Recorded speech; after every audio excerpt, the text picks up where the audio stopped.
எப்படி நடந்துக்கிறாங்கிறத வச்சு தான் அந்த ஆள் எப்படிங்கிறத நாம் முடிவு பண்ணுறோம். ஆளுமைன்னு சொல்கிறோம்ல, அதுக்கு சூழ்நிலைகளை ஆளுகின்ற தன்மை அப்படின்னு விளக்கம் கொடுக்குறார் ஒரு உளவியல் நிபுணர். சரி, ஒரு மனிதனுடைய ஆளுமையை உருவாக்குகிற விஷயங்கள் என்னென்ன? பிறப்பு, வளர்க்கப்பட்ட விதம், படிப்பு, நண்பர்கள், சமுதாயம், இப்படி நிறைய உண்டு. ஆளுமையின் அடிப்படையில் சில மனநோய்கள் உண்டாகுது. அதெல்லாம் என்னென்னங்கிறத தெரிஞ்சு வச்சுக்கிட்டோம்னா நம்ம கூட இருக்கிறவங்கள அடையாளம் கண்டுபிடிக்கிறதுக்கு அது ரொம்ப உபயோகமாக இருக்கும். ஃப்ரெனாய்டு ஆளுமை அப்படின்னு ஒன்று. இந்த கோளாறு உள்ளவங்க எப்படி இருப்பாங்க தெரியுமா? அதிக உணர்ச்சி, சந்தேகம், பொறாமை இதெல்லாம் அதிகமாக இருக்கும். வளைஞ்சு கொடுக்க மாட்டாங்க. அடுத்தவங்களோட இணக்கமான உறவு இருக்காது. அவங்க செய்கிற தப்புக்கெல்லாம் அடுத்தவங்களை குறை சொல்லிகிட்டு இருப்பாங்க. இது ஒரு ரகம். அடுத்தது ஸ்கிசாய்டு ஆளுமை அப்படின்னு சொல்கிறாங்க. இந்த கோளாறு உள்ளவங்க அடுத்தவங்களோட பழக கூச்சப்படுவாங்க. சின்ன வயசுலேயே இது ஆரம்பமாயிடுது. பகல் கனவுலேயே சஞ்சரிப்பாங்க. அவங்களுடைய விரோதம், கோபம் இதை கூட வெளியில் காட்டிக்க முடியாமல் இருப்பாங்க. இவங்களுக்கு அகமுகம், பிரச்சனைகள்லேருந்து ஒதுங்கி எதுலேயும் ஈடுபாடு இல்லாதவங்களாக இருப்பாங்க. இப்படி ஒரு ரகம். அடுத்தது சைக்ளோதமிக் ஆளுமை அப்படின்னு சொல்கிறாங்க. அது என்னென்னா, உணர்ச்சிகளில் ஏற்றத்தாழ்வு அதிகமாக இருக்குமா. சில சமயம் பார்த்தா மகிழ்ச்சியாக இருப்பாங்க, சில சமயம் சோகமாக உட்காந்துருப்பாங்க. அவங்க மனநிலைக்கு தகுந்த மாதிரி சமூக நிகழ்ச்சிகளில் பங்கெடுத்துக்குவாங்க. இன்னொரு வகை என்னென்னா எண்ணப்பீடிகை ஆளுமை அப்படின்னு பேர் வச்சுருக்கிறாங்க. அதுக்கு இவங்களுக்கெல்லாம் கரெக்டாக இருக்கணும். எல்லாம் சட்டத்திட்டம், இதுலேயும் ஒரு ஒழுங்குமுறை, இப்படி எதிர்பார்க்குற மனோபாவம். இவங்க எதிர்பார்ப்புக்கும் வரன்முறைக்கும் மற்றவங்க கட்டுப்படணும்னு நினைப்பாங்க. இந்த நிலைமை நீடித்தா என்ன ஆகும் தெரியுமா? அலைக்கழிக்கிற எண்ணங்கள் திரும்ப திரும்ப ஒரே செயலை செய்ய தூண்டுற மன தளர்ச்சிக்கு ஆளாயிடுறாங்க. அடுத்தது ஹிஸ்டீரியா ஆளுமை. சின்ன விஷயத்தையெல்லாம் பெருசுப்படுத்தி நாடகமாக்குற நடிகர்கள் இவங்க. உணர்ச்சி அதிகம் உள்ளவங்க. இவங்க மன எழுச்சியில் பக்குவமின்மை, குழந்தைத்தனம், முதிர்ச்சியின்மை எல்லாம் இருக்கும். தன்னலம் மிக்க குணம். பிறர் தன்னை மட்டுமே கவனிக்கணும்னு நினச்சி செயல்படுறது, இதெல்லாம் இவங்க அடையாளம். அடுத்த ரகம் எப்படின்னா வளர்ச்சியற்ற ஆளுமைன்னு சொல்கிறாங்க. அடுத்தவங்களோட இணங்கி போக முடியாதவங்க, அறிவு, மன எழுச்சி, சமூக உறவு இதில் எல்லாம் போதுமான வளர்ச்சியையும் நிறைவையும் பெற முடியாதவங்க. இவங்களால் வாழ்க்கையில் முன்னேற முடியாது. பிச்சைக்காரங்க, குற்றவாளிகள், இவங்ககிட்டெல்லாம் இது மாதிரியான ஆளுமை அதிகமாக இருக்குமா. அடுத்தது என்னென்னா சோர்வு உடைய ஆளுமை. எதுலேயும் உற்சாகம் இல்லாமல் சோர்ந்து போயிருப்பாங்க. அதுக்கெல்லாம் நமக்கு வலிமை இல்லைப்பா அப்படின்னு சொல்லிகிட்டு இருப்பாங்க. சின்ன விஷயங்களுக்கெல்லாம் அதிர்ச்சி அடையிறது, வாழ்வின் சுவையை அனுபவிக்க முடியாதவங்க. இன்னொரு ரகம் இது கொதித்தெழும் ஆளுமைங்கிறாங்க. எதுக்கு எடுத்தாலும் ஆத்திரம், குரோதம், வன் செயல் இதிலெல்லாம் ஈடுபாடு, இப்படி உள்ளவங்க. நத்தை வகை ஆளுமை அப்படின்னு ஒன்று. அடுத்தவங்க மேலே விரோதம் இருக்கும், அடிக்கணுங்கிற எண்ணம் இருக்கும். ஆனால் அதை அப்படியே வெளியில் காட்டாமல் அதே சமயம் அமைதியான முறையில் வெறுப்பை வெளிக்காட்டுற ரகம். இவங்கெல்லாம் பேசாமல் கம்முன்னு இருந்துக்கிட்டே நினச்சதை நிறைவேற்றிக்கிடுவாங்க. முன்ஜாக்கிரதை ஆளுமை அப்படின்னு ஒரு ரகமாக. பாதுகாப்பின்மை, சந்தேகம், முழுமையின்மை, அறவேக்காட்டுத்தனம், இந்த மனப்போக்கு அதிகமாக இருக்கிறதுனால அகம்பாவம், புடிவாதம், எச்சரிக்கை எல்லாம் அளவுக்கு மீறி இருக்கும். இது வரைக்கும் நாம் பேசிக்கிட்டு இருந்த ஆளுமை பண்புகள் அளவுக்கு அதிகமாக போயிட்டுதுன்னா ஆளுமை கோளாறுகள் ஏற்படும். அதன் அடிப்படையில் மனவியாதிகள் வருமா. அதனால் இணக்கமான, எல்லாரும் விரும்புகிற இயல்பான ஆளுமையை பெறுவதற்கு நாம் முயற்சி செய்யணும் அப்படிங்கிறது மனோதத்துவ நிபுணர்களுடைய ஆலோசனை. ஒருத்தர் ஒரு மனோதத்துவ டாக்டரை தேடிட்டு வந்தாராம். டாக்டர், எனக்கு மனசில் ஏதோ வியாதி, ஆளுமை கோளாறு, அதாவது எனக்கு சீக்கிரமாக செத்து போனால் தேவையில்லைன்னு தோணுது அப்படின்னாராம். உடனே அந்த டாக்டர், சரி அப்படின்னா இங்கே இருங்க, நான் வைத்தியம் பார்க்குறேன் அப்படின்னாராம். ஆஃபீஸு முடிஞ்சு வீட்டுக்கு போகிற சமயத்தில் ஒருத்தர் கடைக்கு போய் ஸ்வீட் வாங்கினார். சரி, வீட்டுக்கு பிள்ளைங்களுக்கு தான் வாங்கிட்டு போகிறார் அப்படின்னு மற்றவங்க நினச்சாங்க. அவர் அப்படி செய்யலை. அந்த இடத்துலையே பொட்டலத்தை பிரித்தார். திருட மாதிரி அப்படியே சுற்றி ஒரு தரம் பார்த்துக்கிட்டார். யாரும் தெரிஞ்சவங்க இல்லைங்கிறத முடிவு பண்ணிவிட்டு அவசரமாக அதை அப்படியே போட்டு முழுகிவிட்டு கையை தொடச்சிக்கிட்டு நல்ல பிள்ளை மாதிரி நடந்து போக ஆரம்பிச்சிட்டார். அவர் யாருன்னா, அவரோட பிரச்சனை எல்லாருக்கும் தெரியாது, சில பேருக்கு தான் தெரியும். அதாவது அவர் உடம்பில் சர்க்கரை இருக்குதுன்னு டாக்டர் சொல்லிவிட்டாராம். அதனால் வீட்டில் சர்க்கரையே இவர் கண்ணில் காட்டுறதில்ல.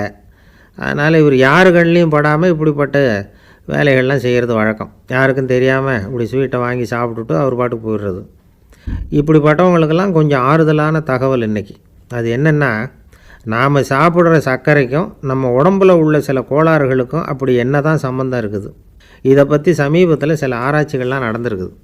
ஏன்னா சர்க்கரைன்னாவே விஷம் மாதிரி அதை பார்க்குறவங்களும் சில பேர் உண்டு. சின்ன பிள்ளைங்களுக்கு வயத்தில் பூச்சி உண்டாகிறதுலேருந்து பெரியவங்களுக்கு நீரிழிவு வர்ற வரைக்கும் எல்லாத்துக்கும் சர்க்கரை தான் காரணம்னு சொல்லிகிட்டு இருக்கிறோம். ஆனால் அந்த அளவுக்கு பயப்பட வேண்டிய அவசியம் இல்லை அப்படின்னு சொல்கிறாங்க. சர்க்கரை வியாதி, இருதய நோய், பித்த நீர்ப்பை நோய், இதெல்லாம் சில நோய்கள்லாம் நாம் சாப்பிட்ற சர்க்கரைக்கும் தொடர்பு இருக்குன்னு நினைக்கிறோம். ஆனால் அப்படி சம்பந்தம் உண்டுங்கிறதுக்கு போதுமான அளவுக்கு ஆதாரம் இல்லை அப்படிங்கிறாங்க ஆராய்ச்சியாளர்கள். ஒரே ஒரு சம்பந்தம் தான் உறுதியாக இருக்குதான். அதுவும் இந்த பல் சிதைவு அப்படின்னு இருக்கு இல்லையா, அந்த சர்க்கரை சாப்பிட்றதுக்கும் இந்த பல் சிதைவுக்கும் சம்பந்தம் இருக்குது அப்படிங்கிறத மட்டும் உறுதியாக சொல்கிறாங்க. சர்க்கரைன்னா நாம் சாப்பிட்ற ஜீனி மட்டும் இல்லை, பழம், காய்கறி, பால், தேன், இப்படி எல்லாத்துலேயும் அது இருக்குது.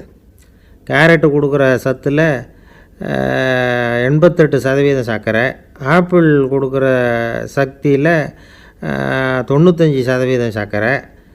இது ஜீனி சர்க்கரை, இது ஆப்பிள் சர்க்கரை அப்படிங்கிற வித்தியாசம்லாம் உடம்புக்கு கிடையாது. ரெண்டுமே உடனடியாக சக்தி கொடுக்குது. ஒரு ஸ்பூன் சர்க்கரையில் 16 கலோரி தான் சத்து இருக்குது. அதிகமாக சர்க்கரை சாப்பிட்டா நீரிழிவு வந்துருங்கிறது தப்பான ஒரு அபிப்பிராயம். டயபெட்டிஸுங்கிறது ஒரு மெட்டபாலிக் டிஸார்டர், அவ்வளவுதான். அதாவது நாம் சாப்பிட்ற சர்க்கரையை நம்ம உடம்பு திறமையாக உபயோகப்படுத்திக்க முடியல அப்படின்னு அர்த்தம். அதனால தான் அதிகமாக இனிப்பு வேணாம்னு சொல்கிறோம். ஏற்கனவே உடம்பால் முடியாத ஒன்றை மறுபடியும் அது தலையில் சுமத்தி அதிகமாக வேலை வாங்க வேணாமே அப்படிங்கிறதுக்காக தான். ஆகாரத்தில் அதிகமாக சர்க்கரை இருந்தால் அதனால் உடனே சர்க்கரை வியாதி வந்துடும்ங்கிறதுக்கு விஞ்ஞான ரீதியாக போதுமான ஆதாரம் இல்லை. அதனால் எப்போவாவது அதிகமாக ஸ்வீட்டு சாப்பிட்டுட்டா ஐயோ அதிகமாக சாப்பிட்டோமோ என்ன பண்ண போகுது தெரியலையே அப்படின்னு நினச்சி மனசை போட்டு குழப்பிக்க வேண்டியதில்லை. பொதுவாக எதுவுமே அதிகமாக வேண்டாம், எல்லாம் சீராக இருந்தால் போதும். நீரிழிவுங்கிறது புதுசாக வந்துட்ட ஒரு நோய் இல்லை, ரொம்ப காலமாகவே இருக்கிற ஒன்று தான். நம்ம முன்னோர்கள் இதை மதுமேகம் அப்படின்னு சொல்லுவாங்க. அதை கட்டுப்படுத்துறதுக்கு அவங்களே சில வழிமுறையை சொல்லி வச்சுருக்கிறாங்க. அது என்னென்னா வேறு ஒன்றும் இல்லை, இந்த பாவக்காய், முள்ளங்கி, அருகம்புல், அவ்வளவுதான். வெள்ளை முள்ளங்கி இருக்குல்ல, அதை வாரத்துக்கு 3 நாள் சாப்பிட்டுக்கிட்டு வாங்க. நூலுக்கோல் ரொம்ப நல்லது. இல்லைன்னா முள்ளங்கி சாறு 1 ounce சாப்பிட்டுட்டு வரலாம். ரத்தத்தில் சேர்கிற சர்க்கரை அளவை இதெல்லாம் கட்டுப்படுத்துது. சிறுநீரில் காணப்படுகிற சர்க்கரை அளவையும் சமநிலைப்படுத்துது. தினமும் ஆகாரத்தில் கோதுமை, கேழ்வரகு, வெந்தயம், கருவேப்பிலை, சோயாபீன்ஸ் எது கிடைக்குதோ சேர்த்துக்கலாம். இப்படிலாம் செஞ்சுக்கிட்டு வந்தால் அப்புறம் வீட்டுக்கு தெரியாமல் கடையில் போய் நின்றுக்கிட்டு ஸ்வீட் வாங்கி திருட்டுத்தனமாக சாப்பிட வேண்டிய அவசியமே உங்களுக்கு வராது. 2 ஆசாமிகள் கடற்கரையில் உட்காந்து சாவகாசமாக பேசிக்கிட்டு இருந்தாங்களாம். ஒருத்தர் சொன்னார், இன்னொருத்தருக்கு தெரியாமல் ஸ்வீட்டு சாப்பிட்றதே எப்பவும் இடைஞ்சல் தான் சார். நேற்றுக்கு பாருங்கள் அப்படி தான் சாப்பிட்டுக்கிட்டு இருந்தேன், வீட்டுக்காரி கண்ணில் போட்டுவிட்டுது, அதுக்கப்புறம் ஒரே ரகலையாக போச்சு அப்படின்னாராம். எனக்கு கூட அப்படி தான் சார் ஆகிட்டுது, ஒரே ரகலை அப்படின்னாராம் இன்னொருத்தர். நீங்கள் சாப்பிட்டதும் உங்கள் வீட்டுக்காரங்க கண்ணில் போட்டுவிட்டுதா சார் அப்படின்னு கேட்டிருக்கார் இவர். அதுக்கு அவர் சொன்னாராம், அப்படி இல்லை சார், கடைக்காரர் கண்ணில் போட்டுவிட்டுதோ, நான் அவருக்கு தெரியாமல் அந்த ஸ்வீட்டை அவர் கடையிலேருந்து எடுத்திருந்தேன் அப்படின்னு விளக்கம் கொடுத்தாராம் இந்த ஆள். ஒருத்தர் முகத்தை தொங்க போட்டுக்கிட்டு ஒரு மாதிரியாக வந்தார். என்ன விஷயம்னு விசாரித்தேன். என்னுடைய நண்பன் ஒருத்தங்கிட்ட கருத்து வேறுபாடு, இனிமேல் நமக்குள்ளே எந்த சம்மந்தமும் வேணாம்னு நட்பை முறிச்சிக்கிட்டு வந்துட்டேன்னா. நண்பர்கள்னு இருந்தால் கருத்து வேறுபாடு வரத்தான் செய்யும்னு. கருத்து வேறுபாடு வராமல் இருக்கிறதுக்கு ஏதாவது வழி உண்டா அப்படின்னு கேட்டாங்க. அதை பற்றி நிபுணர்கள் சில யோசனைகளை சொல்லியிருக்கிறாங்கன்னு. முதல் விஷயம் என்னென்னா, உங்கள் நண்பனுக்கு ஒரு செய்தி சொல்லணும்னா அதை நீங்களே நேரடியாக சொல்லுங்கள், அல்லது உங்கள் கைப்பட கடிதம் எழுதுங்க. அதாவது நேரடி தொடர்பு முக்கியம். அதை விட்டுட்டு இன்னொருத்தர் மூலமாக நண்பர்களுக்கு செய்தி அனுப்புனா நீங்கள் சொல்கிற செய்தி அப்படியே போய் சேராது, அது சேதமாயிடும். கூட்டி குறைச்சி சொல்லிவிடுவாங்க, அது குழப்பத்தில் கொண்டாந்து விட்டுரும். இது ஒரு யோசனை. 2வது யோசனை என்னென்னா, நீங்கள் ஒரு நல்ல காரியத்தை செய்யும் பொழுது உங்கள் நண்பரையும் சேர்த்துக்குங்க, அவருக்கும் அதில் ஒரு ஈடுபாட்டை உருவாக்குங்க. 3வது யோசனை, நம்ம பக்கத்தில் இருக்கிற நண்பர் மகிழ்ச்சி அடைகிற மாதிரி ஏதாவது செய்யணும். சின்ன சின்ன செயல்களாக இருந்தாலும் பரவாயில்ல, அவர் நமக்கு எதுவும் செய்யலையே, நாம் எதுக்கு செய்யணும் அப்படின்னு நினச்சிக்கிட்டு இருக்கக்கூடாது. 4வது யோசனை என்னென்னா, உங்களுக்கு ஒரு பிரச்சனையா அல்லது உங்கள் நண்பருக்கு ஒரு பிரச்சனையா, எதுவாக இருந்தாலும் 2 பேரும் சேர்ந்து உட்காந்து ஆலோசனை பண்ணுங்கள். நம்ம யோசனையும் கேட்கப்படுதே அப்படிங்கிற நினைப்பே அவருக்கு ஒரு மன நிறைவை உண்டாக்குமா. 5வது யோசனை, உங்கள் நண்பர் ஏதோ ஒரு காரியத்தை செய்கிறார், நீங்கள் உடனே அவசரப்பட்டு நீ செய்கிறது தப்புன்னு தீர்ப்பு சொல்லக்கூடாது. அவர் அதை செய்யறதுக்கான நியாயங்கள் எவ்வளவோ இருக்கும், அதை புரிஞ்சுக்கிறதுக்கு முயற்சி பண்ணணும். 6வது யோசனை, உங்கள் நண்பர் என்ன சொன்னாலும் அதை பொறுமையாக கேளுங்க. அவர் சொல்கிறத புரிஞ்சுக்கணும், அவர் சொல்ல விரும்புகிறத புரிஞ்சுக்கணும், அவர் சொல்ல முடியாமல் தவிக்கிறதையும் புரிஞ்சுக்கணும். இப்படி 3 விதமாகவும் அவரை புரிஞ்சுக்கிட்டு அதுக்கு தகுந்த மாதிரி செயல்படணும். 7வது யோசனை என்னென்னா, உங்கள் நண்பர் உங்ககிட்ட வந்து ஏதோ ஒரு கருத்தை சொல்கிறார், அது உங்களுக்கு பிடிக்கல, அதுக்காக உடனே நீ சொல்கிறது சரியில்லை, நான் ஒத்துக்க மாட்டேன் அப்படின்லாம் மறுத்துக்கிட்டு இருக்கக்கூடாது. அவர் சொல்கிறத கேட்கணும், பொறுமையாக சிந்திக்கணும், அதுக்கப்புறம் பதில் சொல்லணும். இப்படிலாம் நடந்துக்கிட்டால் நண்பர்களுக்குள்ள கருத்து வேறுபாடு வர்றதுக்கு வாய்ப்பே இருக்காது அப்படின்னு வல்லுநர்கள் தொகுத்து சொல்லியிருக்கிறாங்க இந்த யோசனைகளை. எனக்கு தெரிஞ்ச சில நண்பர்கள் உண்டு, அவங்களுக்குள்ளேயும் கருத்து வேறுபாடுகள் வராமல் இருக்கிறதுக்கு சில நுட்பங்களை கையாளுறது உண்டு.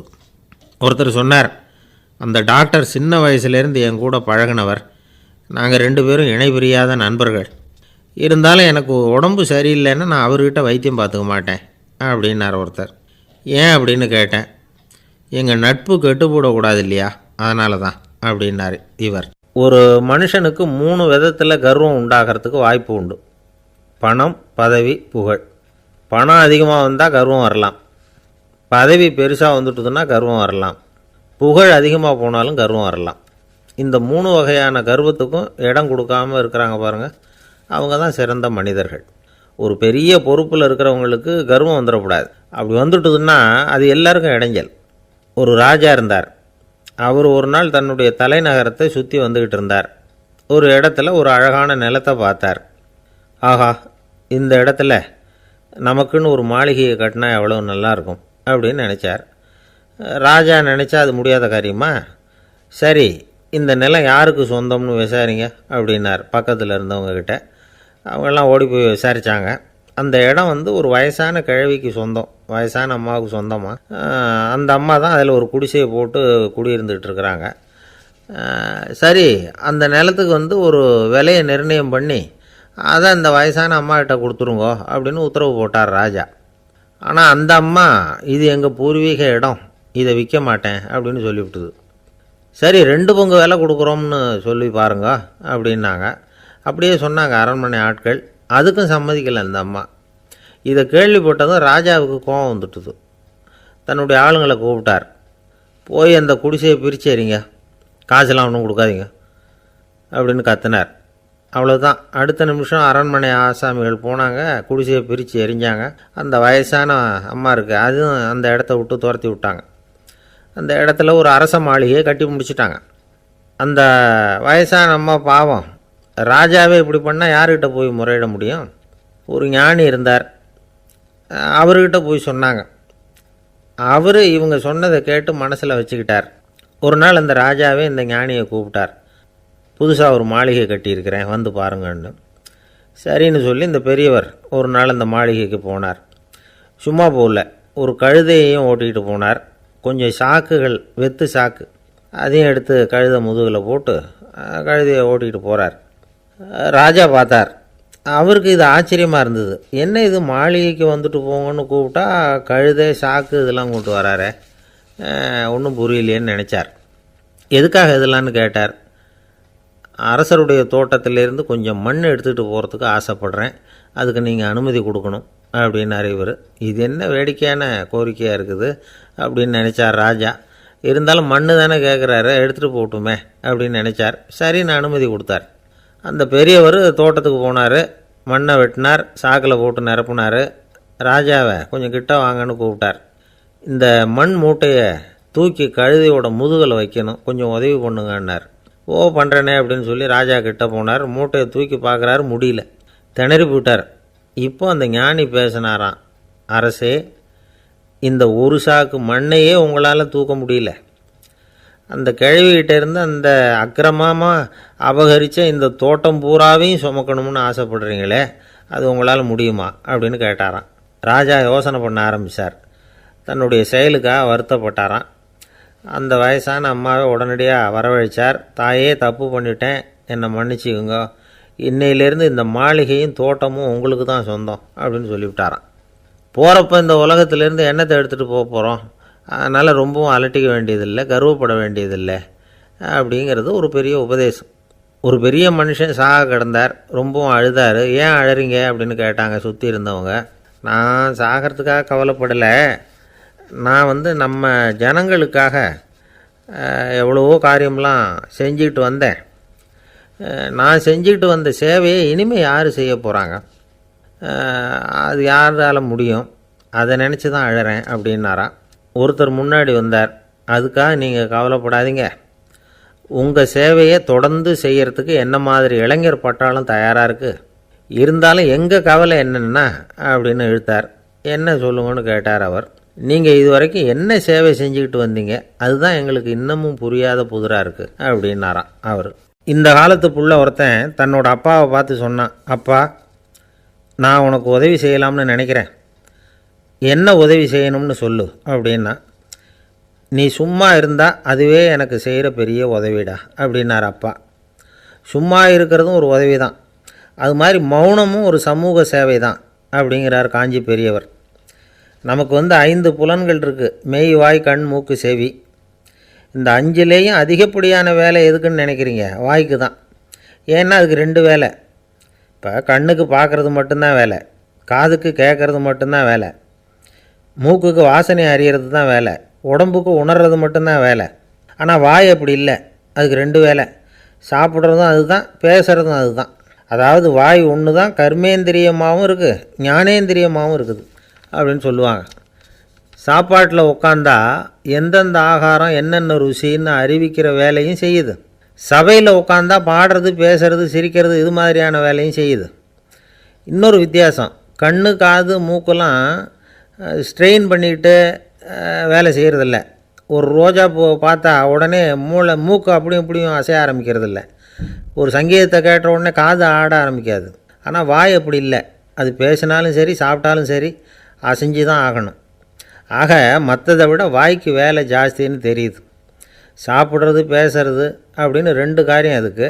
இப்படி 2 காரியம் இருக்கிறதுனால அது 2ஐயும் பாதியாக குறைச்சிக்கணுங்கிறது கடவுள் அபிப்பிராயமாக இருக்கணும் அப்படிங்கிறார் காஞ்சி பெரியவர். ஆனால் இப்போ நாம் அப்படியே நடந்துக்கிறோம், அதுக்கு நேர்மாறாக நடந்துக்கிறோம். நாம் சாப்பிட்றதும் அதிகம், பேசுகிறதும் அதிகம், 2 வேலையையும் தேவைக்கு அதிகமாகவே செய்கிறோம். வாய் தான் ரொம்ப ஓவர் ஒர்க்குடு. அதுக்கு ஓய்வு கொடுத்தா உடம்பும் நல்லாயிருக்கும், உலகமும் நல்லாயிருக்கும். மௌன விரதம் இருக்கிறதெல்லாம் எதுக்காக நினைக்கிறீங்க? இதுக்காக தான். இந்த காலத்தில் மௌனமாக இருக்கிறவங்கெல்லாம் மகத்தான தொண்டு செய்கிறாங்க அப்படின்னு தான் சொல்லணும். சத்தம் அதிகமாக போய் தான் சவுண்டு பொல்யூஷன் வருது. அது மட்டும் இல்லை, மௌனமாக இருந்தால் சண்டை சச்சரவே வராது. மௌனம் கலக நாஸ்தி. ஆக இதுவும் ஒரு சமூக சேவை தான். நமக்கு தான் வாய் இருக்குதுங்கிறதுக்காக வசமாக சாப்பிட்றதும் தப்பு, வளவளன்னு பேசுகிறதும் தப்பு. ஒரு கருத்தை சொல்கிறதுக்கு ஒரே ஒரு சொல்லு போதும் அப்படின்னு இருக்கும்பொழுது 2 சொற்களை செலவு பண்ணாதே. எவ்வளவு சொன்னாலும் அதனால் ஒரு பயனும் விளையாது அப்படின்னு தெரிய வருமேயானால் அந்த ஒரு சொல்லையும் விரயம் பண்ணாதே அப்படிங்கிறார் ஒரு அறிஞர். எல்லா குணங்கள்லேயும் மௌனம்தான் சிறந்தது அப்படிங்கிறார் ஒருத்தர். மௌனமாக இருக்கிறது மூலமாக மற்றவர்கள் குறைகளை நம்மளால் தெரிஞ்சிக்க முடியும். அதே சமயத்தில் நம்மக்கிட்ட இருக்கிற குறைகளை மற்றவங்களுக்கு தெரியாமல் மறைச்சிக்கவும் முடியுங்கிறார் அவர். உண்மைதானே? ஒரு பெரிய மேடை பேச்சாளர், பொது வாழ்க்கையில் 25 வருஷ காலமாக ஈடுபட்டிருக்கிறவர். அவர் மனைவி ஒரு நாள் சொன்னாங்க, எங்கள் வீட்டுக்காரர் 25 வருஷ காலமாக பொது வாழ்வில் ஈடுபட்டிருந்தா கூட இந்த மாதம் 10ஆம் தேதியிலேருந்து தான் மக்களுக்கு சேவை செய்ய ஆரம்பிச்சிருக்கார் அப்படின்னாங்க ரொம்ப பெருமையாக. 10ஆம் தேதிக்கு அப்படி என்ன விசேஷம் அப்படின்னு கேட்டோம். அன்னையிலேருந்து தான் அவர் மேடையில் பேசுகிறத நிறுத்தினார் அப்படின்னாங்க அந்த அம்மா. காசி மாநகரத்தை பிரம்மதத்தன் அப்படிங்கிற ராஜா ஆட்சி பண்ணிட்டு வந்தார். அவர் ஒவ்வொரு வருஷமும் ஒரு திருவிழா நடத்துறது வழக்கம். எல்லா தேசத்திலிருந்தும் எல்லா வகையான ஜனங்களும் அதில் கலந்துக்குவாங்க. ஒரு சமயம் அது மாதிரி விழா நடந்துக்கிட்டு இருந்தது. வைகுண்டத்திலேருந்து தேவலோகத்திலேருந்து நிறைய தேவகுமாரர்கள்லாம் காசி நகருக்கு அப்போது வந்திருந்தாங்க. அதில் முக்கியமாக ஒரு 4 தேவகுமாரர்கள், அந்த 4 பேரையும் சுற்றி ஏகப்பட்ட கூட்டம். அப்படி என்ன விசேஷம் அவங்கக்கிட்ட அப்படின்னா, மற்றவங்கள விட அவங்க முகம் அழகாக இருந்ததா அப்படி பார்த்தா அப்படியும் இல்லை. அவங்க அணிஞ்சிருந்த மலர் மாலைகள் தான் அதுக்கு காரணமாக. அந்த மலர்கள்லேருந்து அப்படி ஒரு அபூர்வமான நறுமணம். இதுக்கு முன்னாடி இப்படி ஒரு நறுமணத்தை அந்த ஊர் ஜனங்க அனுபவிச்சதே இல்லை. அதுதான் அந்த 4 பேரையும் சுற்றி கூட்டம். எல்லோரும் கேள்வி கேட்க ஆரம்பித்தாங்க. உடனே அந்த 4 தேவகுமாரர்களும் எல்லாருக்கும் தெரியும்படியாக வானத்தில் எழும்பி கொஞ்சம் உயரமாக நின்றுக்கிட்டாங்க. கீழே நின்றுக்கிட்டு இருந்த அரசன்லேருந்து ஆண்டி வரைக்கும் ஒருத்தர் பாக்கி இல்லாமல் ஒரே குரலில் எல்லாரும் அவங்கள பார்த்து, எங்களுக்கும் இது மாதிரி மாலையை போட்டுக்கணும்னு ஆசையாக இருக்குது, அதுக்கு நீங்கள் தான் அருள் பண்ணணும் அப்படின்னு கேட்டுக்கிட்டாங்க. மாலை போட்டுக்கிறதுனா எல்லாருக்கும் ஆசையாக தானே இருக்கும். அந்த 4 தேவகுமாரர்களில் ஒருத்தர் புத்தர் பிரான். அவர் சொன்னார், பூலோகவாசிகளே, நான் சொல்கிறத கொஞ்சம் பொறுமையாக கேளுங்க. கக்காரு அப்படிங்கிற கற்பக விருட்சத்தின் மலர்களால் தொடுக்கப்பட்டது இந்த மாலை. இதுக்கு நிறைய சக்தி உண்டு. எந்த காலமும் இது வாடாது, வாசனையும் குறையாது. ஆனால் இதை அணிந்து கொள்கிறதுக்கு சில தகுதிகள் தேவை அப்படின்னார். என்ன தகுதி அது சொல்லுங்களேன் அப்படின்னு ஏக காலத்தில் எல்லாரும் சத்தம் போட்டாங்க. தீய இயல்புகள் உள்ளவங்க, இழிந்த சிந்தனை, இழிந்த செயல் உள்ளவங்க இந்த மாலையை அணிய முடியாது அப்படின்னார். அவ்வளோதான். கூட்டத்தில் சத்தம் போட்டவங்கள்லாம் மெதுவாக அப்படி அடங்க ஆரம்பிச்சிட்டாங்க. இன்னொரு தேவகுமாரன் சொன்னார், அடுத்தவங்க பொருளை அபகரிக்காதவன், அடுத்தவங்களுக்கு கெடுதல் பண்ணக்கூடிய பொய் பேசாதவன், பேராசையினால் கெட்ட வழியில் பொருள் ஈட்ட நினைக்காதவன் இந்த மாலையை போட்டுக்கலாம் அப்படின்னார். கூட்டத்திலிருந்து யாரும் முன்னுக்கு வரல. ஒரே ஒரு ராஜகுரு மட்டும் கொஞ்சம் முன்னாடி வந்தார். பெரியவர், படித்தவர். அவர், எனக்கு தகுதி இருக்குது அந்த மாலையை போட்டுக்கிறதுக்கு அப்படின்னார். வேறு ஒன்றும் இல்லை, பொய் சொல்லியாவது அந்த மாலையை வாங்கிக்குவோமே அப்படின்னு முடிவு பண்ணிட்டார் அவர். அவ்வளோதான், மாலையை வாங்கிட்டார். அடுத்த தேவகுமாரன் பேசினார். யாருக்கு திடமான அறிவும் மனமும் இருக்குதோ, யாருக்கு நல்ல காரியங்களில் அசையாத ஈடுபாடு இருக்குதோ, நல்ல அரிய பொருள்களை தனியாக தான் மட்டும் அனுபவிக்க விரும்பாதவர் யாரோ அவர் முன்னாடி வந்து இந்த மாலையை வாங்கிக்கலாம் அப்படின்னார். அந்த தகுதியும் எனக்கு இருக்குன்னார் ராஜகுரு. மாலையை வாங்கி போட்டுக்கிட்டார். இன்னொரு ராஜகுமாரன் பேச ஆரம்பித்தார். அறநெறியில் செல்வம் சேர்க்கணும், ஆடம்பர பொருள்களுக்கு அடிமையாகக்கூடாது, வெற்றி அடைஞ்சாலும் கர்வம் வரக்கூடாது, அப்படிப்பட்டவங்க இந்த மாலையை போட்டுக்கலாம்னார். துணிஞ்சு பொய் சொல்லி அதையும் வாங்கி கழுத்தில் போட்டுக்கிட்டார் இந்த ராஜகுரு. இன்னொரு ராஜகுமாரன் சொன்னார், சான்றோர்களை நிந்திக்காதவங்க, புறம் பேசாதவங்க இந்த மாலையை போட்டுக்கலாம்னார். அதையும் வாங்கி போட்டுக்கிட்டார். திருவிழா முடிஞ்சுது, எல்லோரும் திரும்பி போயிட்டாங்க. மறுநாள் ராஜகுரு 4 மாலைகளையும் போட்டுக்கிட்டு ராஜசபைக்கு வரார். வந்தவர் ரொம்ப அவஸ்தையோடு வர்றார். மாலையெல்லாம் வாடி போயிட்டுது, வாசனை எதுவும் கிடையாது. அது மட்டும் இல்லை, அவருக்கு கடுமையான தலைவலி வேறு வந்துட்டுது. துடிச்சு போயிட்டார். மாலையை கழட்டவும் முடியல. ஜனங்கள்லாம் அவரை பார்த்து சிரிக்க ஆரம்பிச்சிட்டாங்க. என்னத்துக்கு ஆசைப்படணும், ஏன் இப்படி கஷ்டப்படணும் அப்படின்னு. ராஜா பார்த்தார். மறுபடியும் விழாவுக்கு ஏற்பாடு பண்ணினார். தேவகுமாரர்கள்லாம் வந்தாங்க. ராஜகுரு வந்தார். மக்கள் முன்னிலையில் அவங்க காலில் விழுந்தார், மன்னிப்பு கேட்டுக்கிட்டார். இந்த மாலையை போட்டுக்கிற தகுதி எனக்கு இல்லை. தகுதி இல்லாத ஒருத்தன் தகாத தகுதியை பொய் மூலம் பெறணும்னு ஆசைப்படுறாங்களே, அவங்களுக்கெல்லாம் என்னுடைய தண்டனை ஒரு எச்சரிக்கையாக இருக்கட்டும்னார். அதுக்கப்புறம் தேவகுமாரர்கள் அவர் கழுத்தில் இருக்கிற மாலையை கழட்டினாங்களாம். அந்த மாலைகளும் பழையபடி மனம் கொடுக்க ஆரம்பிச்சுட்டு தான். இதிலேருந்து நாம் தெரிஞ்சுக்க வேண்டியது என்னென்னா, நமக்கு தகுதி இல்லாத ஒரு கௌரவம் நம்மக்கிட்ட தானாக வந்தால் கூட அதை தவிர்த்து விடுறது தான் நல்லது. அதுதான் புத்திசாலித்தனம். ஒருத்தர் வந்தார். சார், எங்கள் இலக்கிய மன்ற விழாவுக்கு நீங்கள் தலைமை தாங்கணும்னார். உடனே இவர் சொன்னார், பேச்சாளர், சார், இலக்கியத்தை பற்றி பேசுகிற தகுதி எனக்கு இல்லையே அப்படின்னார். உடனே அவர் கூப்பிட வந்தவர் சொன்னார், அந்த தகுதி உங்களுக்கு இல்லைங்கிறது எங்களுக்கும் தெரியும் சார், அதனால தான் உங்களை தலைமை தாங்க கூப்பிட்றேன் அப்படின்னார். அது சரி, தலைமைன்னா அதுக்கு இவர் என்ன தான் அர்த்தம் பண்ணுறாருன்னு தெரியல. ஒரே ஒரு ஊரில் ஒரு ராஜா இருந்தார். அவர் பேரில் மக்களுக்கு ரொம்ப மரியாதை. அவ்வளவு நல்லா ஆட்சி புரிஞ்சுக்கிட்டு வந்தார். அவருக்கு வயசாகிட்டுது. அதனால் ஒரு நாள் அமைச்சரை கூப்பிட்டார். இதை பாருங்கள், எனக்கு வயசாகிட்டுது, அதனால் இந்த அரச பொறுப்பையெல்லாம் நீங்கள் ஏற்றுக்குங்க அப்படின்னார். அதுக்கப்புறம் ராணியை கூப்பிட்டார். வா, நாம் இனிமேல் இங்கே இருக்க வேணாம், காட்டுக்கு போய் தவம் பண்ணலாம் அப்படின்னு கூப்பிட்டார். இந்த செய்தி மக்களுக்கு அறிவிக்கப்பட்டது. மக்கள் உடனே கூட்டம் கூட்டமாக அரண்மனைக்கு வர ஆரம்பிச்சிட்டாங்க. மன்னரை போய் பார்க்குறாங்க. அரசே, தாங்கள் எங்களுக்கு தந்தை மாதிரி, நீங்கள் காட்டுக்கு போயிட்டால் நாங்கள்லாம் இங்கே எப்படி இருக்க முடியும்? எங்களுக்கெல்லாம் எந்த துன்பமும் இல்லாமல் பார்த்துக்கிட்டு வர்றீங்க. இது மாதிரியான ஒரு அரசாட்சி இல்லைன்னா மக்கள் வாழ்ந்து என்ன பயன் அப்படின்னாங்க. இருந்தாலும் என்ன பண்ணுறது, வயசாகிட்ட காரணத்தினால இந்த முடிவுக்கு வர வேண்டியிருக்குது அப்படின்னாரா ராஜா. அப்படின்னா நீங்கள் காட்டுக்கு போக வேணாம், நாங்கள் போகிறோம். நாங்கள் அங்கே போய் தவம் பண்ணுறோம், வழிபாடு பண்ணுறோம். கடவுள் வருவார், அவர்கிட்ட வரம் வாங்கிட்டு வந்துடுறோம் அப்படின்னாங்களாம். அப்படி சொல்லிவிட்டு உடனே எல்லோரும் காட்டுக்கு போனாங்க. நாட்டு மக்கள் எல்லாரும் ஒட்டு மொத்தமாக வந்து காட்டில் உட்காந்துக்கிட்டு தவம் பண்ணுறதை பார்த்தார் கடவுள். உடனே புறப்பட்டு வந்தார். எல்லோரும் இப்படி வந்து உட்காந்துருக்குறீங்களே, என்ன வேணும் உங்களுக்கு அப்படின்னு கேட்டார். உடனே மக்கள் எல்லாரும் ஒரு குரலில் சொன்னாங்க, சுவாமி, எங்கள் மன்னன் ரொம்ப நாளைக்கு நல்லபடியாக இருக்கணும். அவர் வந்து மகிழ்ச்சியாகவும் உடல் நலத்தோடும் இருந்தால் தான் நாங்கள் அமைதியாக வாழ முடியும் அப்படின்னாங்க. சரி, அதுக்கு என்ன செய்யணும் அப்படின்னார் ஆண்டவன். எங்கள் மன்னருக்கு இன்னும் ஒரு 100 வருஷம் ஆயுளை கொடுங்க அப்படின்னாங்க. அவ்வளவு தானே, சரி அப்படியே ஆகட்டும் அப்படின்னு சொல்லிவிட்டு ஆண்டவன் போயிட்டார். மக்கள் மகிழ்ச்சியோடு திரும்பி வந்தாங்க. மன்னா, கடவுள் வரம் கொடுத்துட்டார், நீங்கள் 100 வருஷம் வாழ போகிறீங்க அப்படின்னாங்க.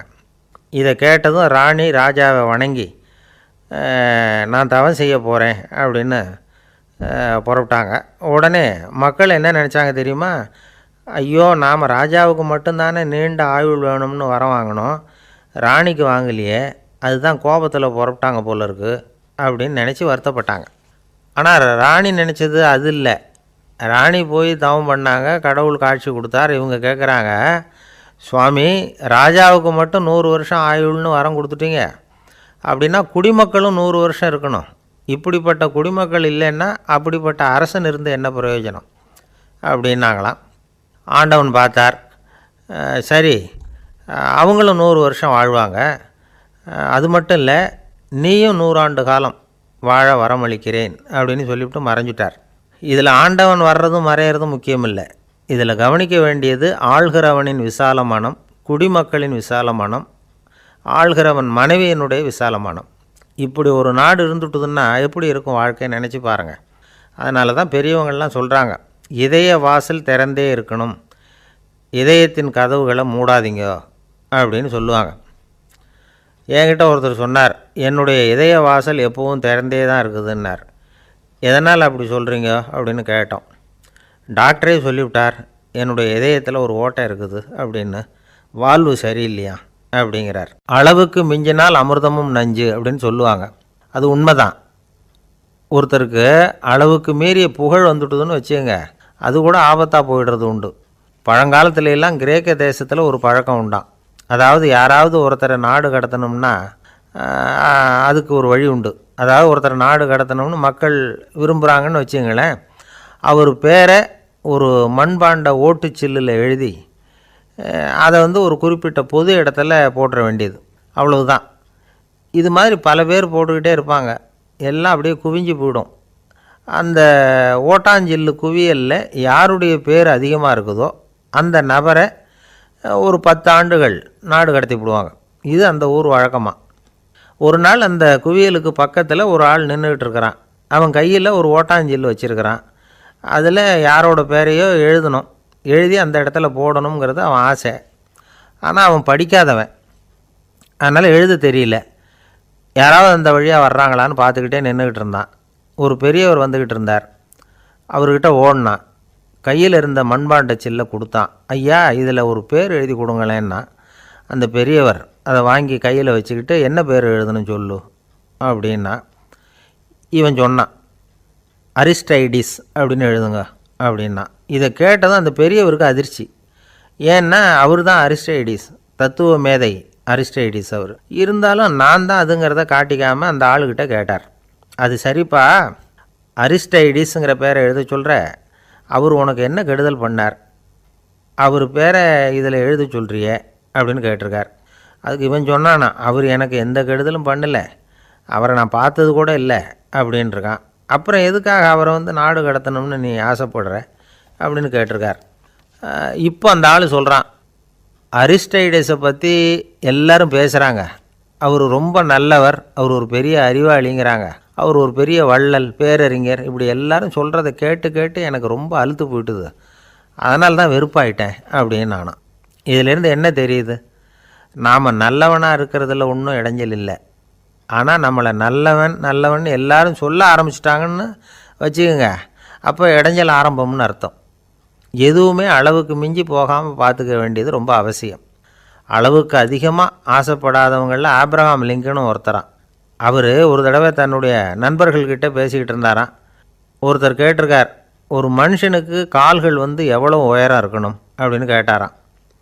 இதுக்கு ஆப்ரஹாம் லிங்கன் சொன்னாராம், அது என்ன இடுப்புலேருந்து தரையை தொடுற அளவுக்கு உயரம் இருந்தால் போதும் அப்படின்னாராம். ஒரு ஜென் துறவி, அவருக்கு ரொம்ப வயசாகிட்டுது, கடைசி காலம். நண்பர்களெல்லாம் கூப்பிட்டார். நண்பர்களே, நான் வித்தியாசமான முறையில் சாகணும்னு ஆசைப்பட்றேன், அதுக்கு ஏதாவது யோசனை சொல்லுங்களேன் அப்படின்னு கேட்டாராம். நண்பர்கள் சிரித்தாங்க. என்ன பேச்சு பேசுகிறீங்க, சாவறதுங்கிறது என்ன விளையாட்டு கத்தனமான காரியமா அப்படின்னு கேட்டிருக்காங்க. அந்த துறவி கொஞ்ச நேரம் யோசனை பண்ணார். அப்புறம் கேட்டாராம், இது வரைக்கும் யாராவது நடந்துக்கிட்டே இறந்துருக்குறாங்களா அப்படின்னாராம். எல்லாரும் இல்லைன்னாங்களாம். ஒருத்தர் மட்டும் சொல்லியிருக்கார். அப்படியும் ஒருத்தர் இறந்துருக்கிறதாக ஒரு கதையில் படிச்சிருக்கிறேன், ஒரு ஞானியால் தான் அப்படியெல்லாம் செய்ய முடியும் அப்படின்னு அவர் சொன்னாராம். சரி, அப்படின்னா அந்த முறை நமக்கு வேணாம், நின்றுக்கிட்டே யாராவது உயிரை விட்டுருக்காங்களா அப்படின்னு விசாரித்தாராம். அப்படியும் ஒருத்தர் இறந்துருக்கிறார் அப்படின்னாங்களாம். மறுபடியும் அந்த துறவி யோசனை பண்ணியிருக்கிறார். ஏதாவது வித்தியாசமான முறையில் நாம் போகணும் அப்படிங்கிறது அவருடைய விருப்பம். மனிதன் எப்படி வாழ்கிறானோ அப்படி இறப்பது தான் நல்லது. சரி, யாராவது தலைகீழாக யோகம் செய்யும் நிலையில் இறந்துருக்கிறாங்களா அப்படின்னு விசாரித்தாராம். நண்பர்கள் சிரித்தாங்க. தலைகீழாக நின்னபடி இறந்ததாக நாங்கள் கேள்விப்பட்டதே இல்லை, அது முடியாத காரியம் அப்படின்ட்டுருக்காங்க. இப்போ அந்த துறவிக்கு திடீர்னு உற்சாகம் வந்துட்டுது. உடனே எழுந்திரிச்சார், தலைகீழாக நின்னார், அப்படியே உயிரை விட்டுட்டார். அவ்வளோதான். அந்த மடாலயத்தில் ஒரே குழப்பம். எப்படி அவரை கீழே இறக்கி படுக்க வைக்கிறது அப்படின்னு புரியல. இப்படி உயிர் விடுறதை பற்றி அவங்க இது வரைக்கும் கேள்விப்பட்டதும் இல்லை. உண்மையிலேயே இவர் இறந்து தான் போனாராங்கிறதும் தெரியல. சோதித்து பார்த்தாங்க. இதய துடிப்பு, நாடி துடிப்பு எல்லாம் நின்று போயிருந்தது. இவர் எப்பவும் இப்படி தான், என்ன பண்ணுறது இப்போது அப்படின்னு சொல்லி எல்லோரும் குழம்பிக்கிட்டு இருக்கிற சமயத்தில் ஒரு பெரிய ஒரு யோசனை சொன்னார். இந்த துறவியோட மூத்த சகோதரி பக்கத்து மடாலயத்தில் இருக்கிறாங்க, அவங்கள இங்கே அழைச்சிட்டு வந்தால் ஏதாவது வழி கிடைக்கும் அப்படின்னார். அந்த அம்மாவுக்கு 90 வயசு. அழைச்சிட்டு வந்தாங்க. ஒரு குச்சியை ஊன்றிக்கிட்டு அப்படியே மெதுவாக நடந்து வந்தாங்க. தம்பி, தலைகீழாக நின்று உயிர் விட்டு இறக்கிறத பார்த்தாங்க. தம்பின்னு கூப்பிட்டு பார்த்தாங்க, ஒன்றும் காணோம். உடனே என்ன பண்ணாங்க, தன்னுடைய கைத்தடியால் தம்பியோட உடலை ஒரு தட்டு தட்டினாங்க. ஏப்பா, சாகிறப்பவும் உன்னுடைய குறும்புத்தனத்தை விடலையா, இப்படியாடா சாகிறது, ஒழுங்காக செத்து தொலை அப்படின்னாங்களாம்.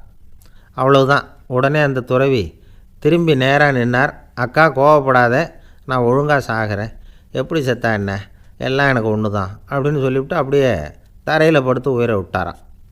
அதுக்கப்புறம் அந்த அம்மா கோலை கையில் எடுத்துக்கிட்டு அப்படியே திரும்பி கூட பார்க்காம அவங்க பாட்டுக்கு போயிட்டாங்களாம். மரணத்தை ஒரு விளையாட்டாக ஆக்கிய அந்த துறவிக்கு வாழ்க்கையே ஒரு விளையாட்டாக தான் இருந்திருக்குது. எந்த நோக்கமும் இல்லாமல் செயல்படுறதுன்னா என்னங்கிறதும் அவருக்கு தெரிஞ்சிருக்குது. பயனை எதிர்பார்க்காமல் பணி செய்து வாழ்ந்து மறைந்த மகான் அவர்.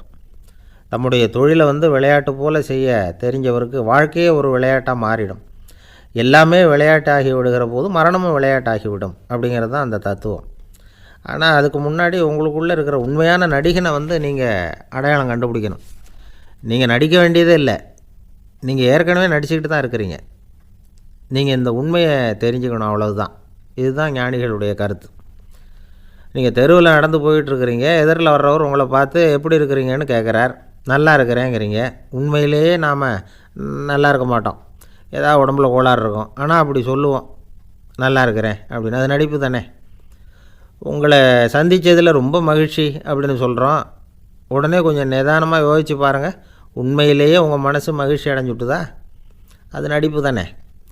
வாழ்க்கையை சரியாக புரிஞ்சுக்கிட்டால் எல்லாமே நடிப்புங்கிறது புரியும். கல்யாண பத்திரிக்கை அனுப்பியிருந்தேனே, ஏன்டா வரலன்னு கேட்டான் ஒருத்தன். வந்திருந்தேனே அப்படின்னானா இவன். டேய், ஏன்டா போய் சொல்கிற, நான் பத்திரிக்கையே உனக்கு அனுப்பலையே அப்படின்ட்டுருக்கான் அவன்.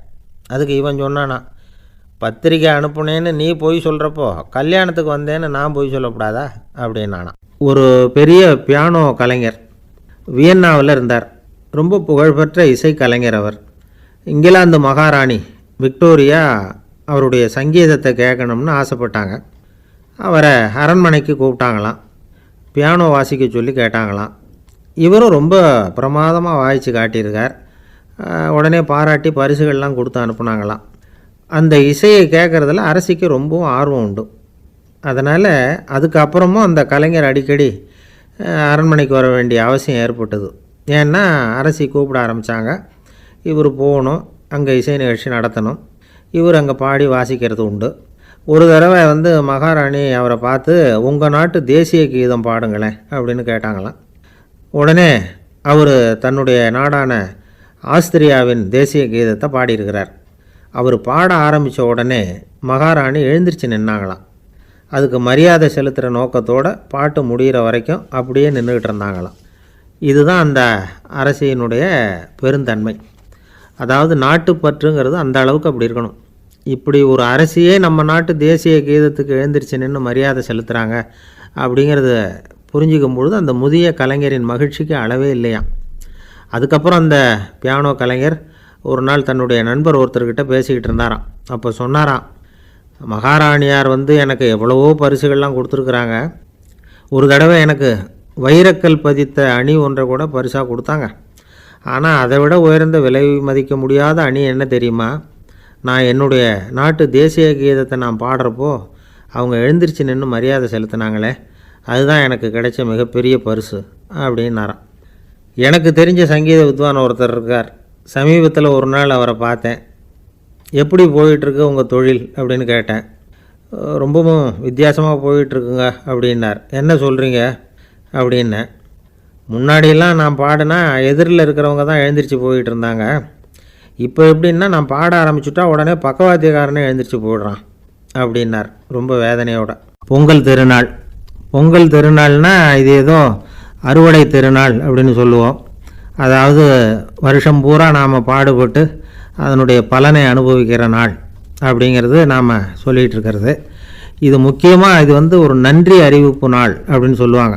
இன்றைக்கி நிறைய நன்றி அறிவிப்பு கூட்டம்லாம் நடந்துக்கிட்டு இருக்குல்ல, அது மாதிரி விவசாயிகள் நடத்துகிற ஒரு நன்றி அறிவிப்பு விழா இது.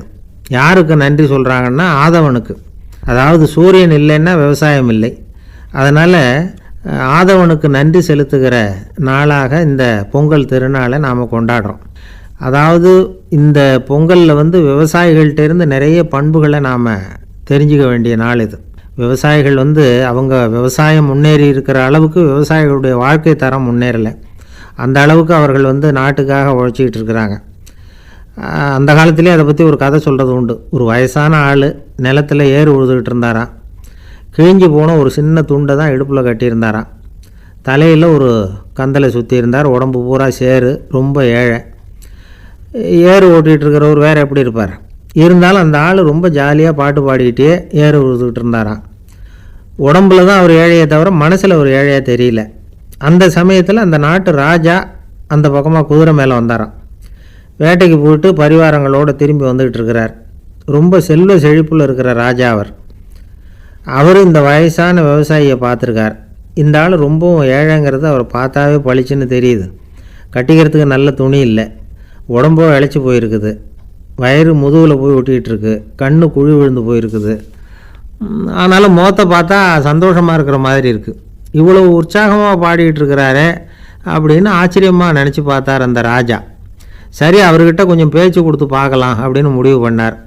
ஐயா பெரியவரே, இப்படி கொஞ்சம் வர முடியுமான்னாராம். பொழுது போகிறதுக்குள்ளே நான் இந்த வயல் பூரா உழவு ஓட்டி ஆகணும், அதனால் பேசுகிறதுக்கு நேரம் இல்லை அப்படின்னாராம் அந்த பெரியவர். என்ன அவ்வளவு அவசரமாக? மீதி இருந்தால் நாளைக்கு உழுதக்கூடாதா? அது சரி, உனக்கு எத்தனை ஏக்கர் நிலம் இருக்குது அப்படின்னு விசாரிச்சிருக்கார் ராஜா. எனக்குன்னு சொந்தமாக உள்ளங்கை அளவு கூட நிலம் கிடையாது. இது எங்கள் முதலாளியோட நிலம். இதை பூராவும் உழுது முடித்தாதான் அவர் கூலி கொடுப்பார். நான் கூலிக்கு உழுதுகிட்டு இருக்கிறேன். உங்ககிட்ட பேசிக்கிட்டு இருந்தால் அவருக்கு துரோகம் பண்ணது மாதிரி ஆகிடும் அப்படின்னாராம். ராஜா குதிரையை விட்டு கீழே இறங்கினார். வரப்பில் நடந்து அந்த பெரியவர்கிட்டே போனாராம். சரி, ஒரு நாள் பூரா உழுதா உனக்கு எவ்வளவு கூலின்னு கேட்டிருக்கார். 8 அணா கூலி கிடைக்கும்னாராம் அவர். இது ரொம்ப காலத்துக்கு முன்னாடி நடந்த ஒரு சம்பவங்கிறதுனால அப்போ 8 அணா கூலிங்கிறது ரொம்ப பெருசு. இருந்தாலும் அதுவும் அந்த ராஜாவுக்கு பெரிய கூலியாக தெரியல. இவ்வளவு தானா, இதை வச்சுக்கிட்டு நீ எப்படி காலம் தள்ளுற அப்படின்னாராம். ஒன்றும் கவலை இல்லை அப்படின்னாராம் அவர். ராஜாவுக்கு ரொம்ப ஆச்சரியமாக போச்சு. 8 அணா கூலி வாங்குகிற இந்த ஆள் கவலை இல்லாமல் இருக்கிறார், ஏராளமான வசதியோடு இருக்கிறன்னா கவலை இல்லாமல் வாழ முடியலையே அப்படின்னு நினச்சி பார்த்துருக்கார். அது சரி, 8 அணாவில் எப்படி குடும்பம் நடத்துகிற அப்படின்னு கேட்டாராம். எனக்கு கிடைக்கிற 8 அணாவில் 2 அணா குடும்பத்துக்கு செலவழிக்கிறேன், 2 அணா பழைய கடனுக்கு கொடுக்குறேன், 2 அணா தர்மம் செய்கிறேன், 2 அணா வட்டிக்கு கொடுக்குறேன், ஒரு குறையும் இல்லைன்னாராம். ராஜாவுக்கு ஒன்றும் புரியல. எனக்கு ஒன்றும் புரியலையேன்னு இருக்கார். ஐயா, எனக்கும் என் மனைவிக்கும் 2 அணா செலவாகுது. வயசான அம்மா அப்பா இருக்கிறாங்க. சின்ன வயசில் என்னை காப்பாற்றினவங்க அவங்க. அந்த கடனுக்கு 2 அணா செலவாகுது. அது பழைய கடன். என் தங்கச்சி ஒருத்தி ஆதரவு இல்லாத நிலைமையில் தன்னுடைய மகனோட என் வீட்டில் வந்துருக்கிறா. அவளுக்கும் அவள் மகனுக்கும் 2 அணா செலவு பண்ணுறேன். அது தர்மம். எனக்கு 2 பிள்ளைங்க இருக்கிறாங்க. அவங்களுக்கு 2 அணா செலவு பண்ணுறேன். அது வட்டிக்கு கொடுக்கறது மாதிரி. பிற்காலத்தில் அவங்க எங்களை காப்பாற்றுவாங்க. அந்த வகையில் நான் திருப்தியோடு வாழ்ந்துக்கிட்டு இருக்கிறேன் அப்படின்னாராம். ராஜாவுக்கு அர்த்தம் புரிய ஆரம்பிச்சுதான். அந்த பெரிய நிலத்தை விலை கொடுத்து வாங்கி அந்த பெரியவருக்கே தானமாக கொடுத்துட்டாராம். இப்போ உழுதவருக்கே நிலம் சொந்தமாயிட்டுது. அன்னையிலேருந்து அரசனுக்கும் ஆறுதல் கிடைச்சிதான். இப்படி ஒரு கதை சொல்லுவாங்க. 8 அணா வருமானத்தை வச்சுக்கிட்டு எப்படி காலத்தை தள்ளுறதுன்னு சொல்கிறதுக்காக இந்த கதையை சொல்கிறதாக யாரும் தப்பாக நினச்சிக்கக்கூடாது. கிடைக்கிறத எப்படி பங்கு போடுறார், எப்படி திருப்தியாக வாழறார் அப்படிங்கிறது தான் முக்கியம். அது மாதிரி இன்றைக்கு இந்த பொங்கல் திருநாளில் உழவர்கள் மனசு மகிழ்ச்சியாக இருந்ததுன்னா அது எல்லாரும் மகிழ்ச்சியாக இருக்கிறது மாதிரி அர்த்தம். அதனால் அவர்கள்ட்டேருந்து நாம் பாடம் கற்றுக்கணும். சில உழவர்கள் தங்கள் நிலத்தில் விளையிறத தாங்கள் சாப்பிட மாட்டாங்க. அடுத்தவங்கள்ட்ட விற்றுட்டு சந்தையில் போய் வேறு அரிசி வாங்கிட்டு வந்து தான் இவங்க சாப்பிடுவாங்க. அப்படிப்பட்ட விவசாயிகள்லாம் இது உண்டு. பங்கிடுகிற பண்பை உழவர்கள்ட்டேருந்து கற்றுக்கொள்ளுங்கள் அப்படிம்பாங்க. ஒரு ஆள் நிம்மதியாக மகிழ்ச்சியாக இருந்தானா, உங்கள் நிம்மதிக்கும் மகிழ்ச்சிக்கும் என்ன காரணம்னு கேட்டிருக்கார் இன்னொருத்தர். என்கிட்ட இருந்தது பூராவையும் என் பிள்ளைங்களுக்கு சமமாக பங்கு போட்டு கொடுத்துட்டேன், எனக்குன்னு எதுவுமே வச்சுக்கல, அதுதான் நிம்மதிக்கு காரணம்ன்றிருக்கான். உங்ககிட்ட இருந்தது எவ்வளவு இருந்தது அப்படின்னு கேட்டிருக்காரு அவர். மொத்தமாக ஒரு 50,000 ரூபா இருக்கும் அப்படின்னு இருக்கான். அவ்வளவும் பணமாகவே இருந்ததா அப்படின்னு கேட்டிருக்காங்க இவங்க. இல்லைங்க, அவ்வளவும் கடன், அதை தான் பிரித்து கொடுத்துருக்கேன் பிள்ளைங்கக்கிட்ட அப்படின்னு நானும். அவன் எது ரொம்பவும் கஷ்டமான காரியம் அப்படின்னு கேட்டார் ஒருத்தர். ஒருத்தருக்கு ஒருத்தர் சண்டை போடாமல் இருக்கிறது தான் ரொம்ப கஷ்டமான காரியம் அப்படின்னு தோணுது. ஒரு நாட்டுக்கும் இன்னொரு நாட்டுக்கும் சண்டை, நாட்டுக்குள்ளேயே ஒரு குரூப்புக்கும் இன்னொரு குரூப்புக்கும் சண்டை. ஏன் சண்டை போட்டுக்கிறீங்கன்னு கேட்டு பாருங்கள். நாங்கள் சமாதானத்துக்காக தான் சண்டை போட்டுக்கிறோம் அப்படிம்பாங்க. வாழறதுக்காக பிறந்த மனுஷன் லட்சியத்துக்காக உயிரை விட தயார் அப்படின்னு சொல்லிகிட்டு இருப்பான். அப்படி உயிரை விடுறவங்கள நாமளும் பாராட்டுவோம். ஆனால் ஒன்றுமில்லாத விஷயங்களுக்கெல்லாம் சண்டை போடுறவங்களெல்லாம், அப்படிப்பட்டவங்களையும் சரி உயிரை விடுறவங்களையும் சரி என்னென்னு சொல்கிறது, யுத்தங்களாலேயும் சண்டைகளாலேயும் நாம் அடையிறது என்னங்கிறது ஒரு பக்கம் இருக்கட்டும், இழக்கிறது என்ன தெரியுமா? ஏராளமான உயிர்கள். ரத்தம் சிந்துறதுக்கு நான் தயார் அப்படின்னு மார்தட்டி சொல்லலாம். ஆனால் ரத்தம் சிந்தினா உயிர் காத்துக்கிட்டு இருக்க தயார் இல்லை. அதாவது உயிர் நமக்காக காத்துக்கிட்டு இருக்க தயார் இல்லை. இழக்கிற ரத்தத்தை ஈடுகட்டினா தான் உயிரை காப்பாற்ற முடியும். அதனால் இது சம்மந்தமாக ஆராய்ச்சி செய்கிற கட்டாயம் ஏற்பட்டு போச்சு. அதோட விளைவாக புதுசாக ஒன்றை கண்டுபிடிச்சிருக்கிறாங்க. அதுதான் செயற்கை இரத்தப்பொடி. இப்போ இந்த திடீர் சாம்பார் பொடி, திடீர் ரசப்பொடி, திடீர் காப்பி பொடி இப்படிலாம் சொல்கிறோம்ல, அது மாதிரி இது திடீர் இரத்தப்பொடி. இஸ்ரேல் ஒரு சின்ன நாடு, மக்கள் தொகை குறைச்சல், அதோட போர்கள் வேறு. அதனால் காயம்பட்டவங்களை காப்பாற்றியே தீர வேண்டிய கட்டாயம். காப்பாற்றணும்னா ரத்த இழப்பை தடுக்கணும்.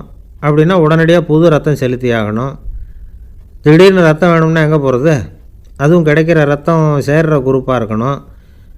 ஒரு வேடிக்கை பார்த்தீங்களா, நான் வேறு குரூப்பு நீ வேறு குரூப்புன்னு இவன் சண்டை போடுறான். இதில் அடிபட்டவனுக்கு ரத்தம் கொடுக்க போனால் அதுலேயும் அது வேறு வேறு குரூப்பாக இருக்குது. அது ரத்தமும் வேறு வேறு குரூப்புன்னு சொல்லிகிட்டு இருக்குது. எந்த குரூப்பு ரத்தம் வேணும், அது உடனடியாக கிடைக்கலன்னா என்ன பண்ணுறது? இப்படிப்பட்ட கஷ்டம்லாம் நமக்கு வந்துடுது. இதுக்காக தான் விஞ்ஞானிகள் இந்த ரத்த பொடியை கண்டுபிடிச்சிருக்கிறாங்க. அதாவது ஒரு ஆள் அடிபட்டு போட்டான்னு வச்சுங்களேன், அவனுக்கு ரத்தம் கிடைக்கல, உடனே என்ன பண்ணலாம்? இந்த சுத்தப்படுத்தப்பட்ட தண்ணீரை கொஞ்சம் எடுத்துக்க வேண்டியது, அதில் இந்த ரத்த பொடியை கரைக்க வேண்டியது. இப்போ இந்த செயற்கை ரத்தம் தயாராகிட்டுது. இதை அந்த ஆள் உடம்புல ஏற்றி விட்டுற வேண்டியது. இயற்கையாக நம்ம உடம்பில் இருக்கிற ரத்தம் என்னென்ன வேலை செய்யுதோ அதே வேலையை இதுவும் செய்யும். அதாவது ஆக்சிஜனை உடம்புல எல்லா இடத்துக்கும் எடுத்துகிட்டு போகுது. அந்த வேலையை இந்த செயற்கை ரத்தமும் செஞ்சுருது.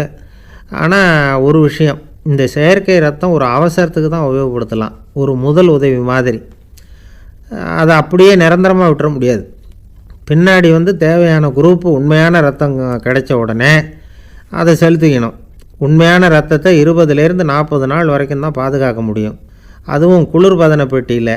அதுக்குள்ளே உபயோகப்படுத்தலைன்னா அது வீணாக போயிடும். இந்த ரத்த பொடி அப்படி இல்லை, எவ்வளோ நாள் வேணும்னாலும் அப்படியே வச்சுருக்கலாம். குளிர்பதன பெட்டியும் தேவையில்லை. ஆனால் ஒன்றும், இது தண்ணியில் கலந்து செயற்கை ரத்தமாக ஆக்கிவிட்டா அதோட வலு 72 மணி நேரம் தான், அதாவது 3 நாள். அதுக்குள்ளே அந்த ஆசாமியை எங்கேயாவது ஆஸ்பத்திரிக்கு தூக்கிட்டு போய் உண்மையான ரத்தத்தை கொடுத்துடணும். சண்டையில் அடிபடுறவங்க, சாலை விபத்தில் அடிபடுறவங்க, இவங்களுக்கெல்லாம் அவசரத்துக்கு கை கொடுத்து உதவுறது இந்த செயற்கை ரத்த பொடி. அதுக்கப்புறம் நாம் கொடுக்குற ரத்தம் தான் அவங்கள காப்பாற்றணும். இன்றைக்கி ரத்தத்தை தானமாக கொடுக்க தயாராக இருக்கிற நல்ல உள்ளங்கள் ஏராளம். எவ்வளவு ஆக்சிடெண்ட்டு, ஆப்ரேஷன், இதில் சம்மந்தப்பட்டவங்களை காப்பாற்றுறது நாம் தானமாக கொடுக்குற ரத்தம் தானே. ஒரு ஆக்சிடெண்ட்டு, ஒரு ஸ்கூட்டர் ஒரு ஆள் மேலே மோதி விட்டுது, பார்த்து வரக்கூடாதா அப்படின்னா அந்த ஆள், நீ தான் பார்த்து நடக்கணும், ஏன்னா 20 வருஷமாக நான் அந்த ஸ்கூட்டரை ஓட்டிகிட்டு இருக்கிறேன் அப்படின்னானா இவன்.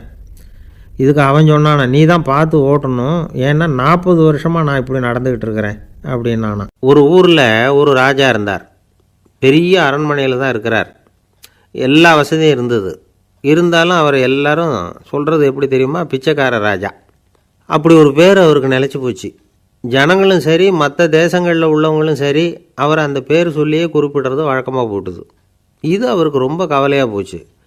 என்ன இது, நம்மளை தேடி வர்றவங்களுக்கெல்லாம் நாம் சோறு போடுறோம், நம்ம புகழ்ந்து பாடல் ஏற்றி கொண்டு வர்ற புலவர்களுக்கெல்லாம் அவங்க எப்படி வந்தாலும் ஒருவேளை சோறு போடணுங்கிறது உத்தரவு. இவ்வளவுலாம் செஞ்சும் நம்மளை போய் பிச்சைக்கார ராஜான்னு எல்லாரும் சொல்கிறாங்களே, அது ஏன், எதுக்காக இப்படி சொல்கிறாங்க? இதுதான் ராஜாவுக்கு குழப்பம். சரி, இதை பற்றி நம்ம அமைச்சர்கள்கிட்ட கேட்கலாமா அப்படின்னு யோசனை பண்ணார். இந்த விஷயத்தை போய் அவங்கக்கிட்ட எப்படி கேட்குறதுன்னு அவருக்கு தயக்கமாக இருந்தது. கௌரவ குறைச்சலாக தெரிஞ்சுது அவருக்கு. சரி, சாதாரண குடிமக்கள்கிட்ட இதை பற்றி கேட்கலாமா அப்படின்னு யோசனை பண்ணார். கேட்கலாம், ஆனால் அவங்க யாரும் ராஜா முன்னாடி நின்று தைரியமாக பேசக்கூடிய அளவுக்கு இல்லை. ராஜாவோட குழப்பம் நாளுக்கு நாள் அதிகமாக போச்சு. கடைசியாக அவர் ஒரு முடிவுக்கு வந்தார். அதாவது இதை பற்றி ஒரு பிச்சைக்காரங்கிட்டே கேட்டு பார்த்துட்டா என்ன. இதுதான் அவர் பண்ண முடிவு.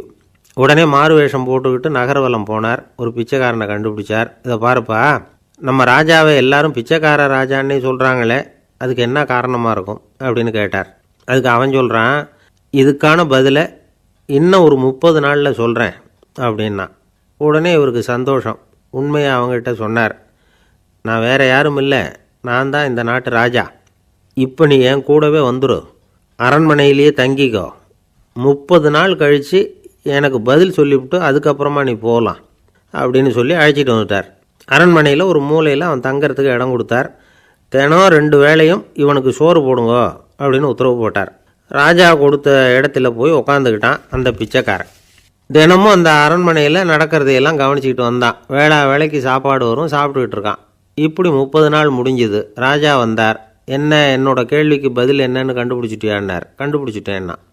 என்ன எல்லாரும் பிச்சைக்கார ராஜான்னு சொல்கிறாங்களே, அது நியாயமாக படுதா உனக்குன்னு கேட்டார். நியாயமாக தான் படுது, சந்தேகம் இல்லாமல் நீங்கள் பிச்சைக்கார ராஜா தான். என்ன தான் நீங்கள் வசதியோடவும் படைபலத்தோடவும் இருந்தால் கூட நீங்கள் எங்கள் வர்க்கத்தை சேர்ந்த ஆசாமி தான் அப்படின்னு அடித்து சொல்லிவிட்டான் அந்த ஆள். என்னால் அப்படி சொல்கிறேன்னு கேட்டார் இவர். அரசே, ஒரு உண்மையை கண்டுபிடிச்சி சொல்கிறதா நான் உங்ககிட்ட சொன்னேன். நீங்கள் ராஜ பரம்பரைன்னா உடனே உங்கள் கழுத்தில் கிடக்கிற முத்து மாலையை கழட்டி பரிசாக கொடுத்துருப்பீங்க, பொன்னையும் மணியையும் கொடுத்துருப்பீங்க. ஆனால் நீங்கள் அப்படி செய்யலை. என்னை ஒரு மூலையில் உட்கார வச்சு 2 வேளை சோறு போட சொன்னீங்க. உங்களை தேடி யார் வந்தாலும், யார் பாராட்டி பேசினாலும் அல்லது பிரச்சனைகளை சொன்னாலும் நீங்கள் செய்கிற ஒரே காரியம் சோறு போடுறது தான். பிச்சைக்காரனுக்கு சோறு மட்டும்தான் உலகம். உங்கள் விஷயத்துலேயும் நீங்கள் அப்படி தான் நினைக்கிறதாக தெரியுது. நல்லா கவனிங்க. எந்த ஒரு பிரச்சனைக்கும் சோறு தான் முடிவுன்னு நினைக்கிறீங்க பாருங்கள். நீங்கள் சந்தேகமில்லாத எங்களை சேர்ந்த ஆள் தான் அப்படின்னு விட்டான் அந்த பிச்சைக்காரன். அதுக்கப்புறம் தான் அந்த ராஜா தன்னுடைய தவறுகளையெல்லாம் திருத்திக்கிட்டாராம். பசின்னு வர்றவங்களுக்கு சோறு தான் போடணும், அது தப்பு இல்லை. பாராட்ட வர்றவங்களுக்கெல்லாம் சோத்தையே போட்டு அனுப்புனா இப்படி தான் பேர் வரும். எனக்கு தெரிஞ்ச ஒருத்தர் தினமும் யாராவது ஒருத்தரை தன் வீட்டுக்கு அழைச்சிட்டு போவார், சாப்பாடு போட்டு அனுப்புவார். முன்னறிவிப்பு இல்லாமல் திடீர்னு ஒரு விருந்தாளியோட வீட்டில் போய் இவர் நிற்கிறது வழக்கம். அந்த அம்மாவும் இவருக்காக தயார் பண்ணி வச்சுருந்ததை இவர் அழைச்சிட்டு வந்திருக்கிற விருந்தாளிக்கு போட்டுருவாங்க. விருந்தாளி சாப்பிட்டுட்டு போனதுக்கப்புறம் இவர் மனைவிகிட்ட உனக்கு சிரமம் வேணாம் அப்படின்னு சொல்லிவிட்டு பக்கத்தில் உள்ள ஒரு ஹோட்டலுக்கு போய் காசு கொடுத்து சாப்பிட்டுட்டு வந்துடுவார். பல நாள் இப்படி நடக்கும். ஒரு நாள் அவரை தனியாக கூப்பிட்டுக்கிட்டு போய் ஏன் இப்படி பண்ணுறீங்கன்னு கேட்டோம். அதுக்கு அவர் சொல்கிறாரு, எங்கள் வீட்டு சாப்பாட்டிலேருந்து தப்பிக்கிறதுக்கு எனக்கு வேறு வழி எதுவும் தெரியல சார். அதனால தான் இப்படி பண்ணிகிட்ருக்கிறேன் அப்படின்னார். ரொம்ப